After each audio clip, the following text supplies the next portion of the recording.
This clip is brought to you by SaveWithConrad.com.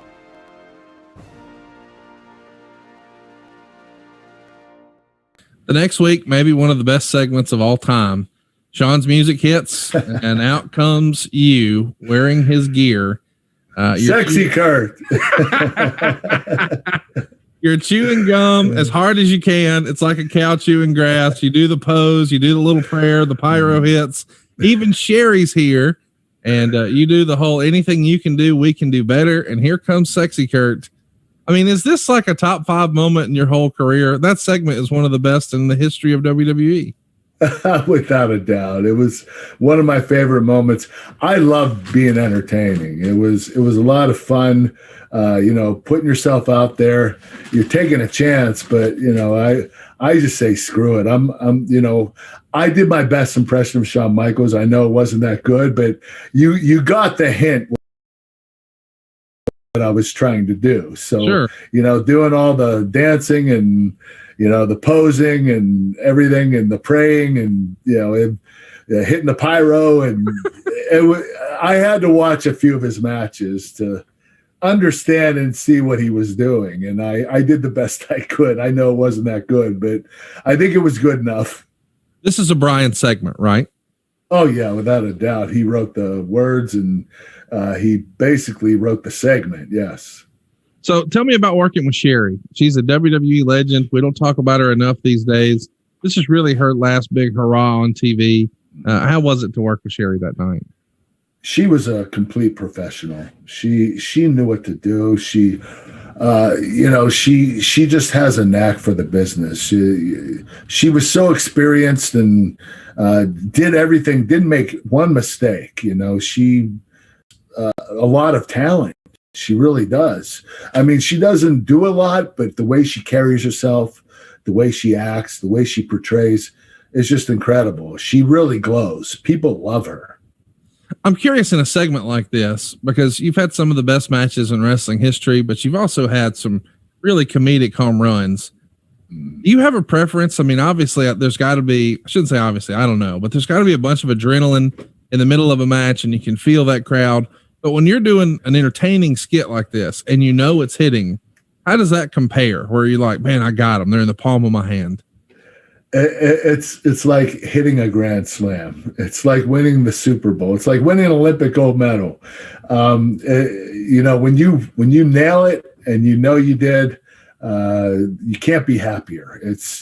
I enjoy doing that more in the wrestling, and how how much I love getting in the ring Sure. and wrestling. So, being entertaining was the most important thing to me.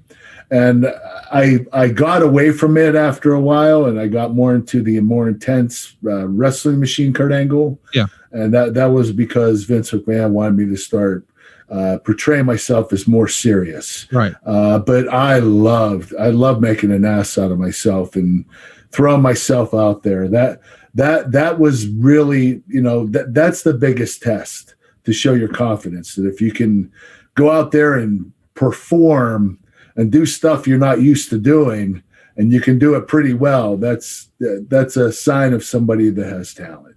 When you said I'm not just blowing smoke. Well, yeah, you were a natural at it. And that's the thing I'm really fascinated in is I get how you were a great wrestler. Like, you had been competitive and physical, and like that had been such a part of your life for decades at that point. But now when you're really asked to step out of your comfort zone and sort of make an ass out of yourself, you just take to it right away. Were you self-conscious or nervous at any point during any of this, or does it take just a time or two of it working and clicking and then you just settle in your comfort?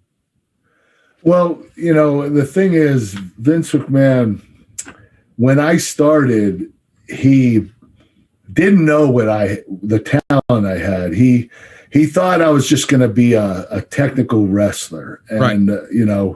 But when I proved myself that I could be entertaining, that's what really, the lightning ball went off in his head, and he said, oh man, I have someone special right here. I'm going to continue to use him. I'm going to push him very hard.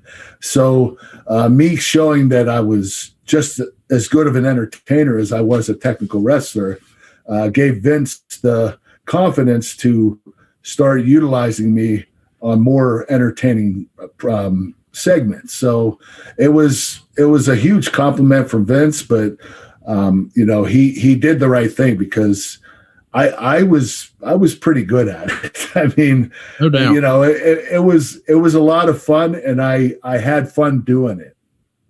This skit where you're singing Sexy Kurt, do you do a walkthrough that day before the doors are open for fans, or are you doing it out there cold for the first time? I didn't do a walkthrough that day. I don't know why not. We did talk it over in the ring, but we didn't do like we didn't have a, what do you call it? A rehearsal. A rehearsal. I'm sorry. But I was practicing under my breath. I had to get the words right. I think I'm cute. I got goals. I got the moves that make them all tap out. The ankle slam, the ankle lock.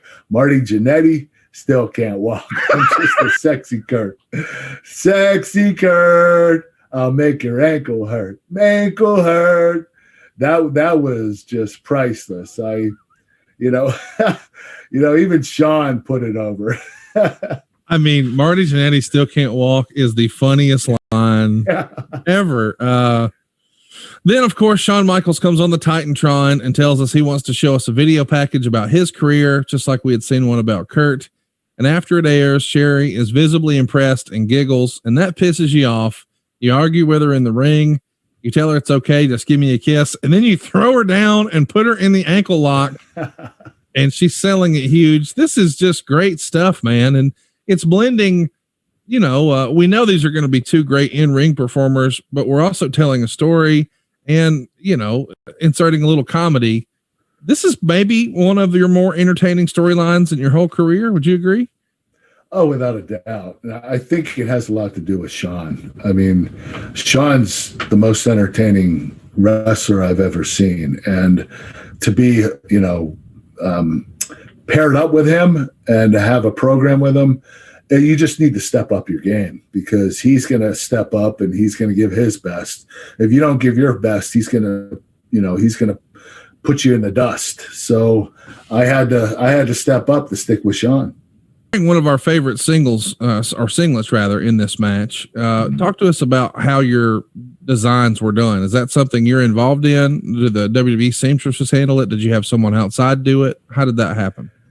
I had a seamstress. Her name was Yolanda, and she did an incredible job of structuring my singlets. All I would tell her is make sure it's red, white, and blue, and a little bit of gold. That's all I would say. I said, you go ahead and do the design, and I'll wear it. So she had incredible designs that she made for me, and I really enjoyed them. So I didn't have to put a lot of thought into it. From the first time she made me one, I was wowed by it, and I was like, all right, I don't have to put any creativity in this. She's pretty creative herself. So I do have to thank her for some really awesome singlets. Hey, it's Conrad Thompson. Thanks for checking out the podcast here on YouTube. Be sure to hit the subscribe button and the notifications bell so you get a notice anytime we upload some new content. And go save yourself some money right now. If you're in a 30-year loan or you have credit card debt, it's not a matter of if I can save you money. It's a matter of how much. Find out right now for free at SaveWithConrad.com.